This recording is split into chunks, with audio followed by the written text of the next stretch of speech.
മാംഗല്യം ഭാഗം 7.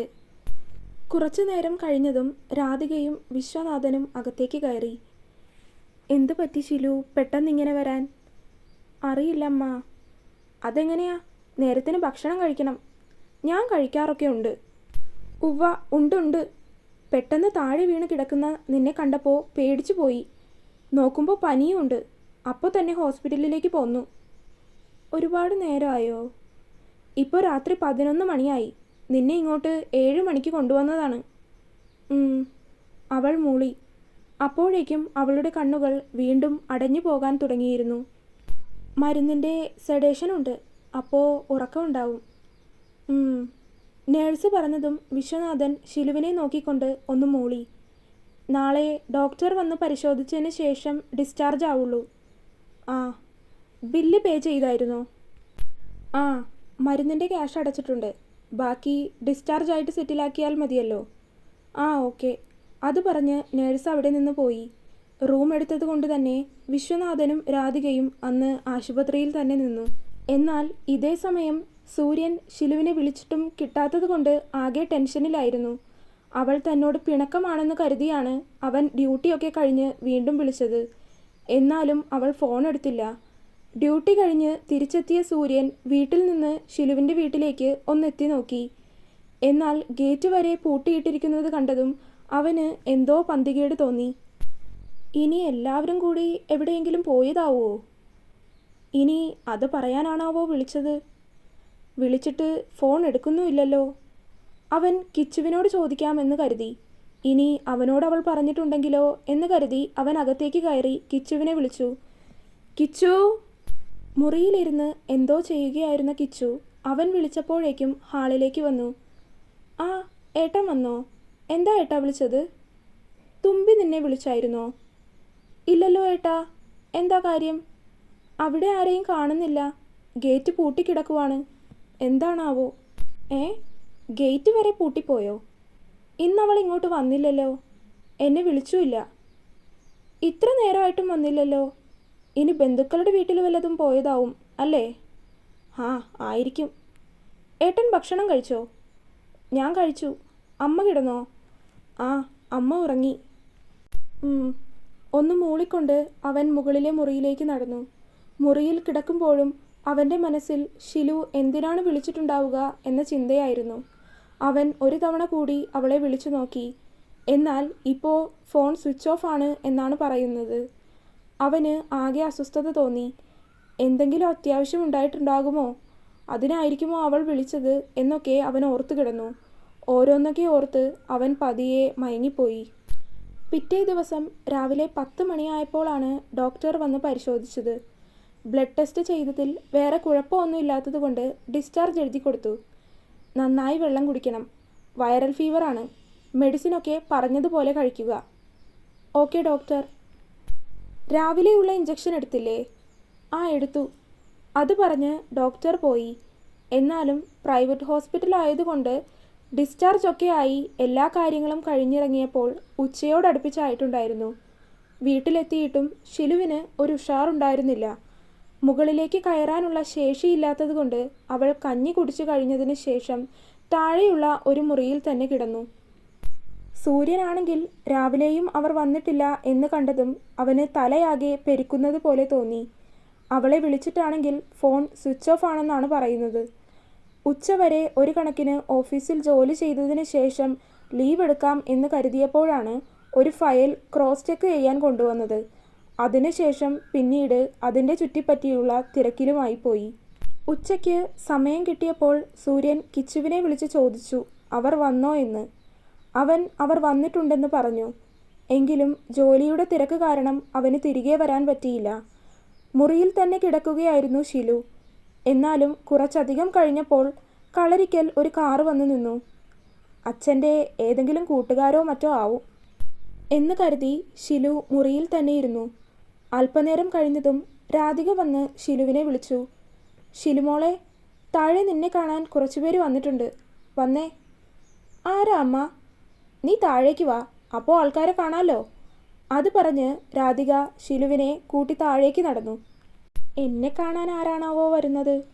അതൊക്കെ ആലോചിച്ച് താഴേക്ക് പോകുമ്പോൾ താഴെ നിൽക്കുന്ന ആളുകളെ കണ്ട് ഷിലുവിന് മുറിയിൽ തന്നെ ഇരുന്നാൽ മതിയായിരുന്നു എന്ന് തോന്നിപ്പോയി. കരുണനും ഉഷയും ആരതിയും. ആരവ് വന്നിട്ടില്ല എന്ന് തോന്നുന്നു. ഹാളിലേക്ക് വന്നതും ഉഷ വന്ന് അവളുടെ കയ്യിൽ പിടിച്ചു. എന്ത് പറ്റിയതാ ഷിലുമോളെ, പെട്ടെന്ന് പനി വരാൻ? അറിയില്ല, അവൾ മറുപടി കൊടുത്തു. കുട്ടി ആകെ തളർന്നുപോയി.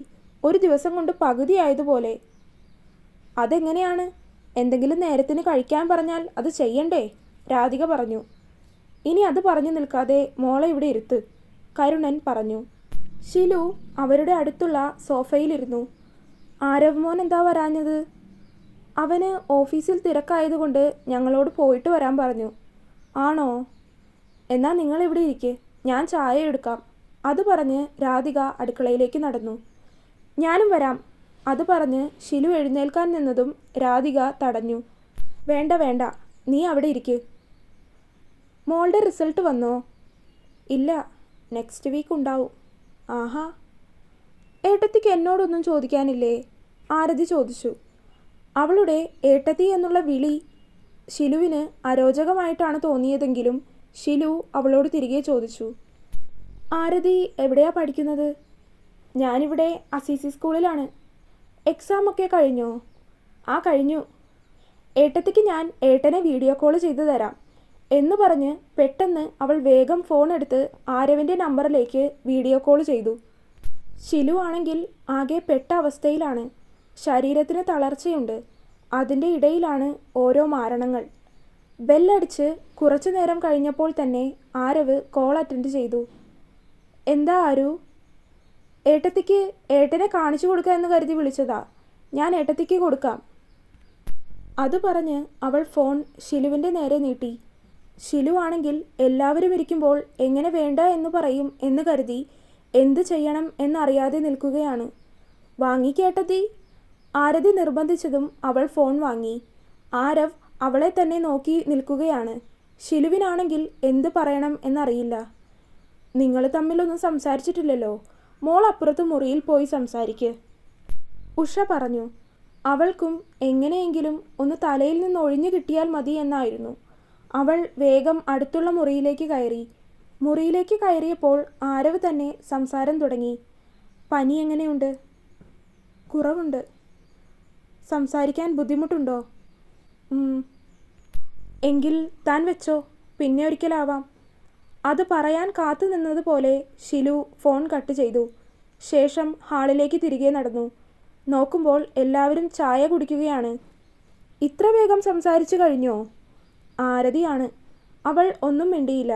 ഫോൺ കൊടുത്ത് സോഫയിലായി വന്നിരുന്നു. ജാതകത്തിൽ വേറെ കുഴപ്പമൊന്നുമില്ലാത്ത സ്ഥിതിക്ക് ഇനി കുട്ടികളുടെ കാര്യം വൈകിക്കണ്ട. അടുത്ത ആഴ്ച തന്നെ നിശ്ചയം നടത്താം വിശ്വ. ആ, അത് തന്നെയാണ് നല്ലത്. വിശ്വനും ശരിവച്ചു.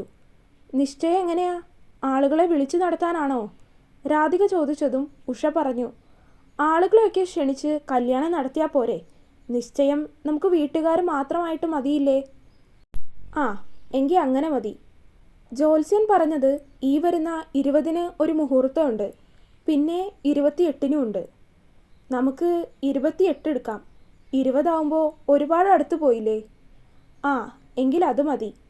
ആ സംസാരം പിന്നീട് വിവാഹ ചർച്ചകൾ വരെ എത്തി നിന്നു. എന്നാൽ ഇവരുടെ ഈ സംസാരങ്ങളും ചർച്ചകളും ഒക്കെ കേട്ട് ഷിലു ആകെ ഞെട്ടിപ്പോയിരുന്നു. അവൾ സ്വപ്നത്തിൽ പോലും ഇങ്ങനെയൊരു കാര്യം ചിന്തിച്ചിട്ടില്ല. സൂര്യനോട് ഒന്നും പറയാൻ പറ്റിയിട്ടുമില്ല. അവൾക്ക് തലയാകെ വിങ്ങുന്നത് പോലെ തോന്നി. നിശ്ചയം വരെ എത്തിയിരിക്കുന്നു, അതും തന്നോടൊരു വാക്ക് പറയാതെ. അവൾക്ക് ആ നിമിഷം എല്ലാവരോടും ദേഷ്യം തോന്നി. അമ്മ, എനിക്കെന്തോ തലവേദന പോലെ. ഞാൻ കിടന്നോട്ടെ? അയ്യോ, നന്നായിട്ട് ആവി പിടിക്ക്. മോൾ പോയി കിടന്നോ, അമ്മ അങ്ങോട്ട് കൊണ്ടുവരാം. ആവിയൊന്നും വേണ്ടമ്മേ, ഇത് കുറച്ചു നേരം കിടന്നാൽ മാറിപ്പോയിക്കോളും. അത് പറഞ്ഞ് അവൾ റൂമിലേക്ക് നടന്നു. മുറിയിലേക്ക് നടക്കുമ്പോഴും അവളുടെ മനസ്സ് മറ്റെങ്ങോ ആയിരുന്നു. തൻ്റെയും സൂര്യേട്ടൻ്റെയും ജീവിതം ഇനി എന്താവും എന്നുള്ള ചോദ്യം അവളുടെ മനസ്സിൽ ഉഴറിക്കൊണ്ടിരുന്നു. മുകളിലേക്കെത്തിയ ഷിലുവിന് എന്ത് ചെയ്യണമെന്നറിയുന്നുണ്ടായിരുന്നില്ല. അവൾക്ക് തലയ്ക്കാകെ ഭ്രാന്ത് പിടിക്കുന്നത് പോലെ തോന്നി. ചാർജ് ചെയ്യാനിട്ടിരുന്ന ഫോൺ എടുത്ത് അവൾ സൂര്യൻ്റെ നമ്പറിലേക്ക് വിളിച്ചു. എന്നാൽ ആ സമയം തിരിച്ച് വീട്ടിലേക്ക് ഡ്രൈവ് ചെയ്തുകൊണ്ടിരിക്കുകയായിരുന്ന സൂര്യൻ കോൾ കണ്ടില്ല. ഒരു നിമിഷം സൂര്യൻ അവളെ മനഃപൂർവ്വം അവഗണിക്കുകയാണോ എന്ന് പോലും അവൾക്ക് തോന്നിപ്പോയി. അല്പനേരം മുൻപ് മുറിയിലേക്ക് വന്നപ്പോൾ കുത്തിയിട്ടതാണ് ഫോൺ. അന്നേരം നോക്കിയപ്പോൾ സൂര്യൻ്റെ ഒരുപാട് മിസ്ഡ് കോൾ ഉണ്ടായിരുന്നു. എങ്കിലും ഡ്യൂട്ടി സമയത്ത് അവനെ വിളിച്ച് ശല്യം ചെയ്യണ്ട എന്ന് കരുതി അവൾ തിരികെ വിളിച്ചില്ല. ഫോൺ നോക്കിയപ്പോൾ സൂര്യൻ്റെ മാത്രമല്ല, കിച്ചുവിൻ്റെയും അപ്പച്ചിയുടെയും ഒത്തിരി മിസ്ഡ് കോൾ ഉണ്ട്. അവൾ ഫോൺ എടുത്ത് അപ്പച്ചിയുടെ നമ്പറിലേക്ക് തിരികെ വിളിച്ചു. ഫോൺ എടുത്ത പാടെ 2 ദിവസമായി എന്താണ് അങ്ങോട്ട് ചെല്ലാത്തത് എന്നൊക്കെ ചോദിച്ചു അപ്പച്ചി. പനിയായിരുന്നെന്നും ആശുപത്രിയിലായിരുന്നു എന്ന് പറഞ്ഞപ്പോൾ അപ്പച്ചി ഞെട്ടിപ്പോയി. കാരണം പെട്ടെന്നൊരു പനി എന്താണെന്ന് മനസ്സിലാകുന്നുണ്ടായിരുന്നില്ല. ആ സംസാരം പിന്നീട് അല്പം നീണ്ടുപോയി. അവൾക്ക് അവരോട് ഈ കാര്യം സംസാരിക്കണം എന്നുണ്ടെങ്കിലും സൂര്യനോട് പറയാതെ പറഞ്ഞാൽ അവനത് ഇഷ്ടപ്പെട്ടില്ലെങ്കിലോ എന്ന് കരുതി അവൾ വിവാഹാലോചനയുടെ കാര്യം അപ്പച്ചിയോട് മിണ്ടിയില്ല. കുറച്ചു നേരത്തിന് ശേഷം ഫോൺ വെച്ച് അവൾക്ക് പനിയായിരുന്നു എന്നും ആശുപത്രിയിലായിരുന്നു എന്നുമൊക്കെ പറഞ്ഞ് ഒരു മെസ്സേജ് ഇട്ടു. ഇല്ലെങ്കിൽ പിന്നെ അവനോട് പറഞ്ഞില്ല എന്ന് പറഞ്ഞ് അത് മതി. അപ്പച്ചിയോട് സംസാരിച്ചതിന് ശേഷം അവൾക്ക് മനസ്സിൽ ഒരാശ്വാസം തോന്നിയെങ്കിലും ഇനി അങ്ങോട്ട് അടുത്തത് എന്ത് പ്രശ്നങ്ങളാകും ഉണ്ടാവുക എന്നുള്ള ചിന്ത അവളെ ആകെ കുഴപ്പത്തിലാക്കി. കുറച്ചു നേരത്തിന് ശേഷം രാധിക വീണ്ടും മുകളിലേക്ക് കയറി വന്നു. "ഷിലു, ദാ അവർ പോകാനിറങ്ങുവാണെന്ന്, നീ ഒന്ന് താഴേക്ക് വന്നേ." അത് പറഞ്ഞതും മനസ്സില്ലാ മനസ്സോടെ ആണെങ്കിലും ഷിലു താഴേക്കിറങ്ങി ചെന്നു. മോള് കിടക്കുകയാണെങ്കിൽ പിന്നെ എന്തിനാണ് രാധികയെ വെറുതെ ചെന്ന് വിളിച്ചത്? അവൾ ഉറങ്ങിക്കോളുമായിരുന്നില്ലേ? ഉഷ പറഞ്ഞു. "അത് സാരമില്ല." ഷിലു അത് പറഞ്ഞ് ഉഷയെ നോക്കി പുഞ്ചിരിച്ചു. "എങ്കിൽ ഞങ്ങൾ ഇറങ്ങട്ടെ വിശ്വ." "രാധികേ, മോളെ പോയിട്ട് വരാട്ടോ," കരുണൻ എല്ലാവരെയും നോക്കി പറഞ്ഞു. "ആ, എങ്കിൽ ചെല്ലടാ," വിശ്വനും തിരികെ പറഞ്ഞു. "അപ്പോൾ തീരുമാനിച്ചതുപോലെ ഈ വരുന്ന 28-ാം തീയതി 10-നും 10:30-ക്കുമുള്ള മുഹൂർത്തത്തിനിടയിൽ നമ്മൾ നിശ്ചയം നടത്തുന്നു." കരുണൻ അങ്ങനെ പറഞ്ഞതും ഷിലുവിന് ഒറ്റ നിമിഷം കൊണ്ട് എങ്ങോട്ടെങ്കിലും ഇറങ്ങി ഓടിപ്പോകാൻ തോന്നി. അത് പറഞ്ഞ് അവർ ഇറങ്ങി. അവർ പോയി കഴിഞ്ഞിട്ടും അനങ്ങാതെ അവിടെ തന്നെ നിൽക്കുന്ന ഷിലുവിനെ വിശ്വനാഥൻ വിളിച്ചു. "ഷിലു." "എന്താ അച്ഛാ?" "ആരവ് നല്ല പയ്യനാ. ഞാൻ അന്വേഷിച്ചു. മോൾക്ക് അച്ഛൻ പറയുന്നതാണ് ഇഷ്ടം എന്നെനിക്കറിയാം.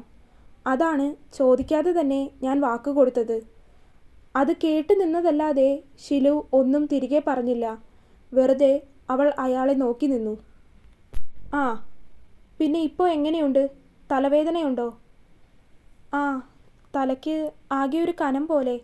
ഒന്ന് ശരിക്കുറങ്ങിയാൽ ശരിയാവുമായിരിക്കും." "എങ്കിൽ അല്പം കഞ്ഞി കുടിച്ചിട്ട് പോയി ഉറങ്ങാൻ നോക്കിക്കോ."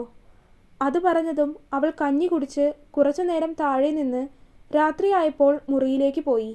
മുകളിലെത്തി അപ്പച്ചിയുടെ വീട്ടിലേക്ക് നോക്കിയപ്പോൾ സൂര്യൻ്റെ വണ്ടി പുറത്തു കിടക്കുന്നത് അവൾ കണ്ടു. "സൂര്യേട്ടൻ വന്നിട്ടുണ്ടല്ലോ, ഇങ്ങോട്ട് വിളിക്കട്ടെ?"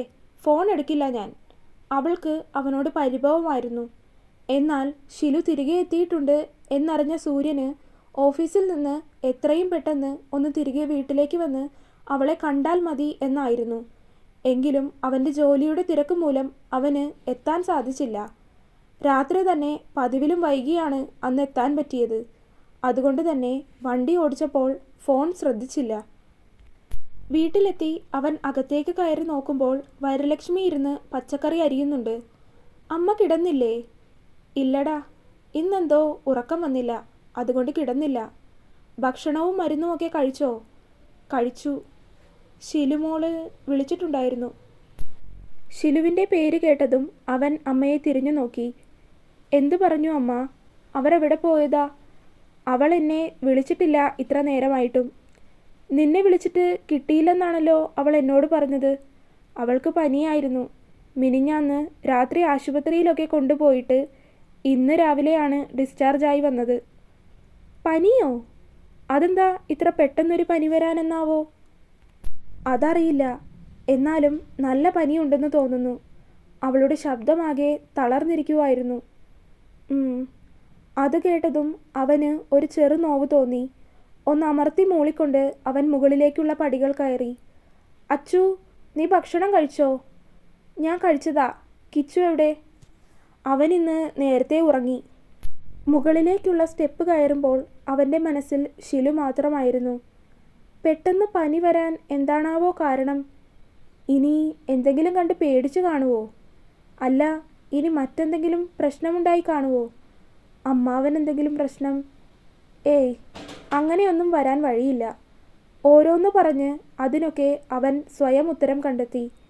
അവന് എങ്ങനെയെങ്കിലും ഒന്ന് ഷിലുവിനോട് സംസാരിച്ചാൽ മതി എന്നായി.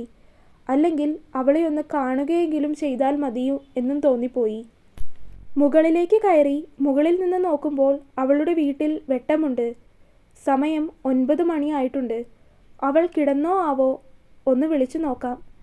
അത് പറഞ്ഞ് ഫോൺ എടുത്ത് അവൻ ഷിലുവിൻ്റെ നമ്പറിലേക്ക് വിളിച്ചു.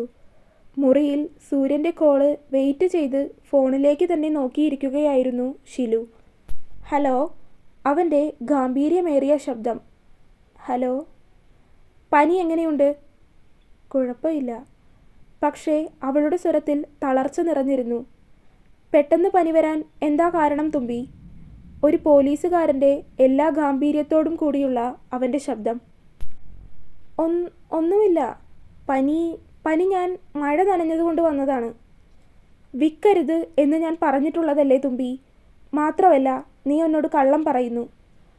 അത് കേട്ടതും അവൾ ഈ കാര്യം അവനോട് പറയാമെന്ന് തീരുമാനിച്ചു. അവനോട് പറയുമ്പോഴെങ്കിലും അവൾക്ക് അല്പം ആശ്വാസം കിട്ടിയാലോ? കാരണമുണ്ട് സൂര്യേട്ടാ, പക്ഷേ അതൊരിക്കലും ഫോണിലൂടെ സംസാരിച്ചാൽ ശരിയാവില്ല. Anything serious? എങ്കിൽ നീ റെസ്റ്റ് എടുക്ക്. കാണാനുള്ള വഴിയൊക്കെ ഞാൻ ഒരുക്കാം.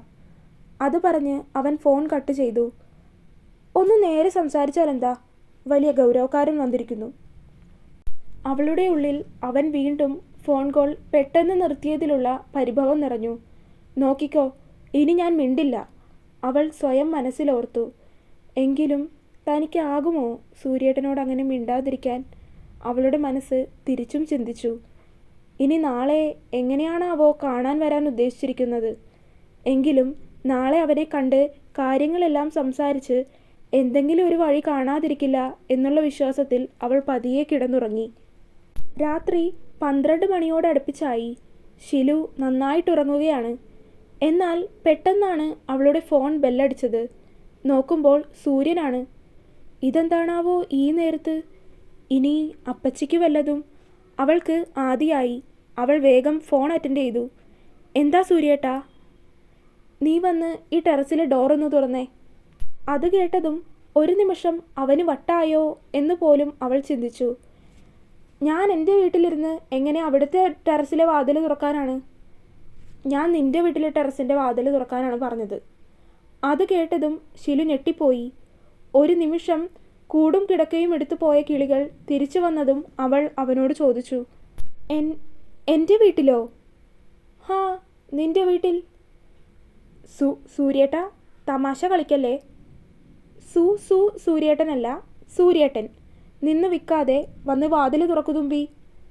ഞാൻ വരില്ല, എനിക്ക് പേടിയാണ്. എങ്കിൽ ഈ വാതിൽ പൊളിച്ചകത്ത് കയറും ഞാൻ. നിന്നെ കാണാതെ ഞാൻ പോവില്ല. മര്യാദയ്ക്ക് വന്ന് വാതിൽ തുറക്കാൻ നോക്കിക്കോ. അത് കേട്ടതും അവൻ രണ്ടും കൽപ്പിച്ചാണെന്ന് അവൾക്ക് മനസ്സിലായി. ഇനി രക്ഷയില്ല എന്ന് തോന്നി അവൾ വാതിൽ തുറക്കാൻ മുറിക്ക് പുറത്തേക്കിറങ്ങി. താഴേക്ക് നോക്കിയപ്പോൾ വെട്ടമൊന്നുമില്ല. ഭാഗ്യം, അച്ഛനും അമ്മയും ഉറങ്ങിയെന്ന് തോന്നുന്നു. അത് പറഞ്ഞ് അവൾ മുകളിലേക്കുള്ള സ്റ്റെയർ കയറി ഡോറ് തുറന്നു. തുറന്നതും സൂര്യൻ അവളുടെ കൈ പിടിച്ച് ടെറസ് ഡോർ അടച്ച് പടികളിറങ്ങി. എല്ലാം പെട്ടെന്നായതുകൊണ്ട് ഷിലുവിന് തടയാനായില്ല. നിന്റെ മുറി ഏതാ? അവൻ പതിഞ്ഞ ശബ്ദത്തിൽ ചോദിച്ചതും അവൾ തൻ്റെ മുറിയിലേക്ക് കൈ ചൂണ്ടി. അവൻ അവളുടെ മുറിക്കകത്ത് കയറി അവളെയും കയറ്റി വാതിലടച്ച് കുറ്റിയിട്ടു. അവൻ അവളെ മതിലിനോട് ചേർത്ത് നിർത്തി. അവളുടെ ഇരുവശവും കൈകൾ കുത്തി നിന്നു. തുടരും. അപ്പോൾ സ്റ്റോറി കേട്ട എല്ലാവരും വീഡിയോ ലൈക്ക് ചെയ്യുക, ചാനൽ സബ്സ്ക്രൈബ് ചെയ്യുക, അഭിപ്രായങ്ങൾ കമൻ്റായിട്ട് അറിയിക്കുക. അടുത്ത പാർട്ടായിട്ട് വരുന്നത് വരെ ബൈ.